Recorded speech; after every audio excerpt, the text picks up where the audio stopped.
Aintree can seldom have suffered worse weather on Grand National Day than it did this year. The rain never let up and everything was saturated.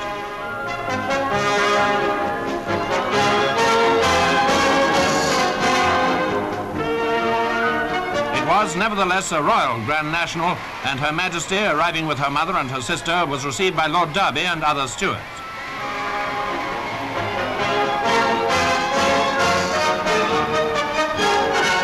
Cups and trophies were on view. Rain or shine, they'd got to be raced for and won, and the thrills of Aintree were as great as ever.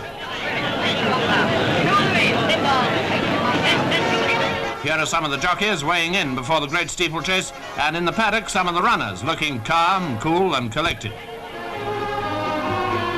M'as-tu vu, owned by the Queen Mother, was the royal hope, and royalty ignored the rain and the mud when they went to look him over.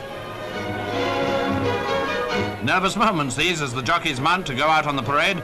There was a field of 30 and everyone's got a chance in the National simply because it's such a chancy race. Wild Wisdom, Colonel Holman up, played around a bit.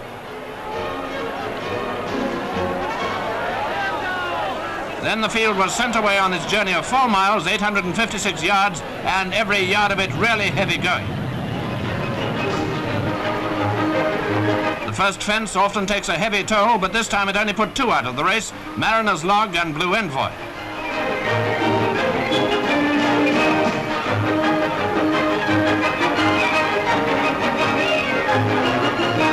How's that for a slow-motion slide? Over the second and on to the third, a rail, ditch and fence. It was here that another rake came to grief.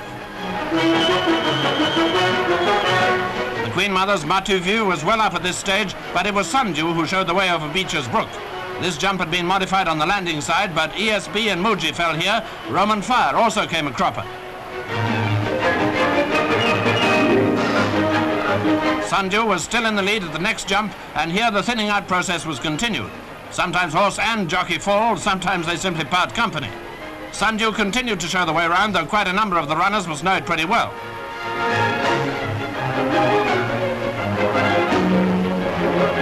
They all cleared the canal turn and now came up to Valentine's.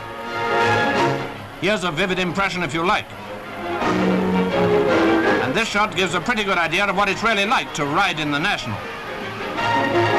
No one fell at Valentine's, but 2 jumps further on, Oriental Way and Dark Stranger lost their chance of victory.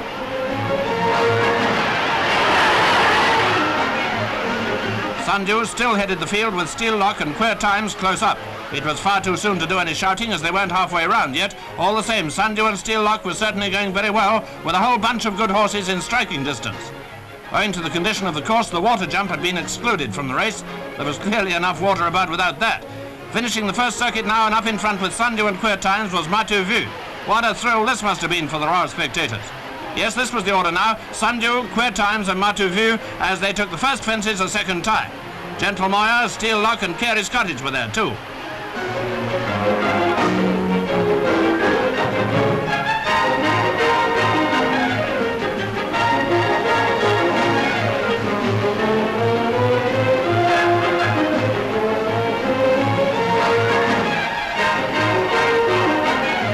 At the canal, it was Queer Times, Carey's Cottage and Sundew.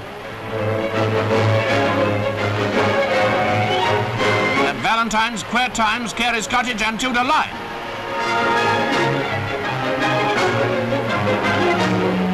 Those were the leaders at the 27th jump, but alas, this fence accounted for the gallant Sundew and M'as-tu vu. No, there was not to be a royal victory this year. From now on, the race developed into a great struggle between Carey's Cottage, this side, Queer Times in the centre, and Tudor Line. One of the 3 seemed certain to win, barring accidents. Would it be Tudor Line, who'd so nearly won before, or would victory go to Ireland again? At the last fence, Tudor Line jumped wide, but Queer Times made no mistake and galloped away in great style. Neither Tudor Line nor Carey's Cottage, who finished third, could possibly catch him now. It was Queer Times Grand National, all right. Magnificently ridden by Pat Taff, Queer Times had never put a foot wrong.